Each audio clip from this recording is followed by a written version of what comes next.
गिलहरी पर साधु की दया। एक जंगल में साध नामक मुनि रहते थे। उन्होंने तप करके बहुत सी विद्या हासिल की। एक दिन ध्यान लगाने के बाद जब उनकी आंखें खुली तो उनके हाथ में आसमान से एक गिलहरी आ गिरी। वो गिलहरी खून से लथपथ थी क्योंकि वो चील के पंजों से छूटकर मुन्नी के हाथ में आ गिरी थी। गिलहरी मौत के डर से कांप रही थी।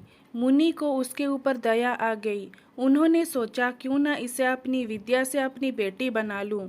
मेरी पत्नी कब से संतान प्राप्ति की चाह रख रही है, लेकिन उसके भाग्य में संतान है ही नहीं। अब ये बात बताकर उसे दुखी करने की जगह कुछ साल इस गिलहरी को ही बेटी बनाकर उसे सौंप देता हूँ। इतना सोचते ही मुनि ने एक मंत्र पढ़कर गिलहरी को एक छोटी सी बच्ची बना दिया।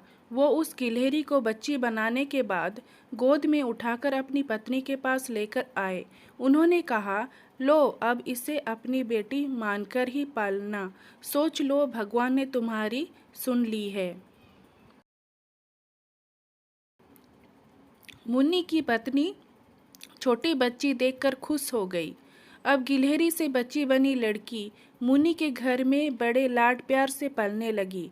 मुनि की पत्नी ने कुछ दिनों के बाद बच्ची का नाम वेदांता रखा। मुनि और मुनि की पत्नी दोनों ने बड़े प्यार से वेदांता को पाला। मुनि को बहुत खुशी थी कि उसकी पत्नी को अपनी ममता लुटाने के लिए एक बेटी मिल गई। कुछ समय के बाद उसकी परवरिश में मुनि भूल ही गए कि वो एक गिलहरी है। वेदांता को मुनि ने अच्छी पढ़ाई लिखाई करवाई। देखते ही देखते वेदांता 16 साल की हो गई। अब मुनि की पत्नी को अपनी सुंदर बेटी की शादी करवाने की चिंता होने लगी। उन्होंने ये बात मुनि से की।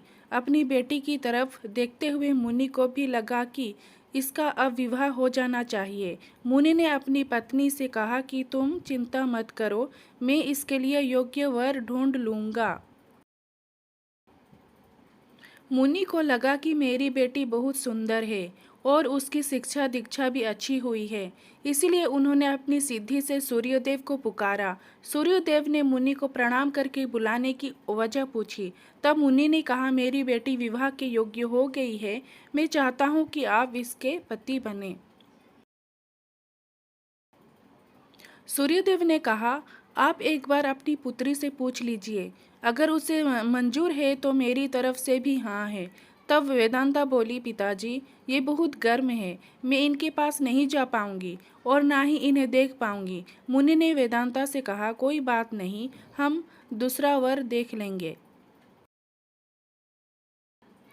तभी सूर्यदेव ने कहा, हे मुनिवर, मुझसे श्रेष्ठ बादल है, आप उनसे बात कीजिए, वो मेरे प्रकाश को भी ढक देते हैं। मुनि ने अब बादल को याद किया। बादल गरजते हुए मुनि के पास पहुँचे और उन्हें नमस्कार किया। इस बार मुनि ने सीधे वेदांता से पूछा, क्या तुम्हें ये वर पसंद है? वेदांता ने जवाब दिया, पिताजी, मेरा रंग गोरा है और इनका काला, हमारी जोड़ी अच्छी नहीं लगेगी। तब बादल ने मुनि से कहा, आप पवन देव को बुलाइए, वे मुझसे श्रेष्ठ है, उनमें मुझे उड़ाकर इधर से उधर ले जाने की ताकत है। अब मुनि ने पवन देव का स्मरण किया। पवन देव के आते ही मुनि ने अपनी बेटी से पूछा, क्या आपको ये वर पसंद है? वेदांता बोली, पिताजी, ये तो एक जगह ठहरते ही नहीं हैं, इनके साथ मैं घर कैसे बसा पाऊंगी? इस बार मुनि ने पवनदेव से पूछा, मुझे अपनी पुत्री के लिए वर की तलाश है, आप बताइए कि आपसे श्रेष्ठ कौन है? पवनदेव ने जवाब दिया, मुनिवर, आप पर्वत को बुला सकते हैं, वो मेरा रास्ता रोक देते हैं, वो मुझसे श्रेष्ठ है। तुरंत मुनि ने पर्वत को पुकारा।